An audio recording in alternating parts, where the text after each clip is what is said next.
Good day and welcome back to another DBZ Dokkan video. In this video we're going to be taking a look at the Crane School's True Strength Tien and basically how good he is in DBZ Dokkan Battle, and to cut a long story short, whether you can use him. Now the thing with Tien that I think is so important is Tien is really flexible. He's the kind of unit that's great as a first slot tank, but is also really good as a damage dealer. He has very minimal restrictions considering the kind of unit he is, and I think there's a lot of merit to him as a character. In terms of his functionality though, he is always going to be one of those characters that's going to really surprise you, but you're just not going to use him a lot because he's just not on a lot of categories. And that's always something that holds back units like Tien, because even though he's great in a lot of ways, it is just difficult to use a unit that's only on so many categories. So it is just one of those unfortunate things. Now Tien is a final trump card or Earthlings category lead of Ki +3, HP attack and defense of 200%. He has a 220 to 50% lead in the form of the physical General Tao. He raises his attack for 1 turn on his 12 key and lowers attack and defense. On his 18 key he greatly raises attack, causes mega colossal damage, and lowers the enemy's attack and defense again. He will activate the entrance animation once upon the character's entry and has Ki +4 to 8 randomly at the start of turn for the first 10 turns. He then has Ki +2, attack and defense of 250%, or allies defense of 30% up for 2 turns.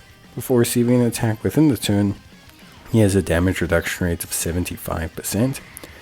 After receiving an attack as the first attacker, he has defense of 400%, damage reduction of 30%, and Ki +3, attack of 100%, defense of 200%, and damage reduction rate of 20% up for 3 turns. He also has the second or third attacker in the turn, has Ki attack of 100%, defense of 200%, and attacks effective against all types, or for 4 turns, and attack of 400%, defense of 200%, and a great chance of evading the enemy's attack when attacking. So the third slot will be where you see his biggest damage. It's really quite huge, the damage increase he gets, and you'll see just how crazy it is. When receiving a Ki Blast super, he gets a high chance of nullifying it and countering with tremendous power, and he will nullify it and counter with tremendous power if it's a Kamehameha category enemy. Crane School Infighter, Don Ray, The Incredible Adventure, Guidance of Dragon Balls, Fierce Battle, and Legendary Power are his link sets. His own Bond of Friendship, Bond of Master and Disciple, DB Saga, Earthbred Fighters, Earthlings, Final Trump Card, Tournament Participants, and World Tournament as his categories. He only has very few great linking partners. His best linking partners are LR Belma, the Int Chi-Chi, the physical General Tao, the physical Goku, the strength LR Tao, and the AGL Tien and Chaozu. His link set is just really not anything crazy. His link set's just one of those ones that's not really going to be activated a lot of the time, and because of this you are going to struggle to really see the best out of him.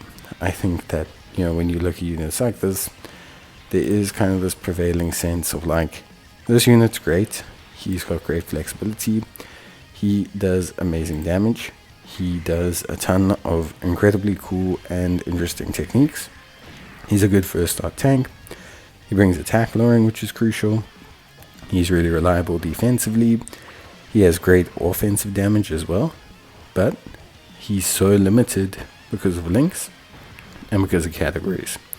In fact, it's more categories than anything else that will limit this Tien. Any team you can run him on, you probably want to run him on.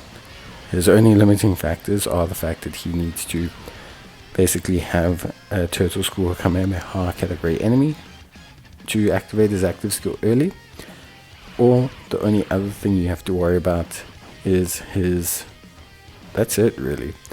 Like, he just doesn't have a lot that holds him back from a structural standpoint, but I think there is quite a bit that holds him back in terms of his actual availability. So overall, I would have to say that Tien, for me at least, is a very cool, very awesome, well-designed unit. I personally think he is a ton of fun. I have a great time running him. I think he's amazing. I enjoy using him. I think he is a well-balanced unit. He can be used in the first slot, he can be used in the second slot, and I do think all of this comes together really, really well. So I think there's very minimal that holds him back. The other thing I really love about him is the way you can use his active skill, because you can use his active skill to basically trigger his third slot passive and have it function even if he's in the first or second slot. So the cool thing about his active skill is it allows you to take his big damage and give it to him even if you want to use him as a first slot tank, which I think for me is really, really good. So it's like that combination of, you know, putting him in the first slot, then you get all that defense buffs, attack buffs, everything like that.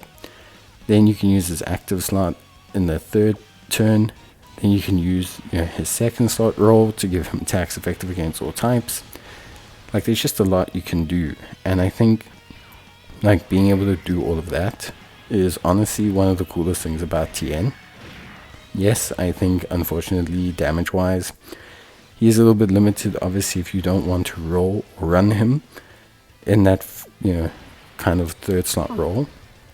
But he is still really a lot of fun, and he does bring like a lot to the table. He's also a very minimal investment unit. He's got built-in crits. He's effective against all types. He's defensively sound. He has a great chance of evasion in the third slot, which is really fun. So he's just incredibly solid, and a unit that I think a lot of players can enjoy using without feeling a ton of direct downsides that will throw them off their game. So yeah, I think overall Tien is great. He's really, really fun to use, and I enjoy using him. And I think if you are a player who is, you know, who has him, you should definitely be using him. If you're a player who doesn't have him and you love Earthlings, then consider getting him. But yeah, that's it for me. Bye.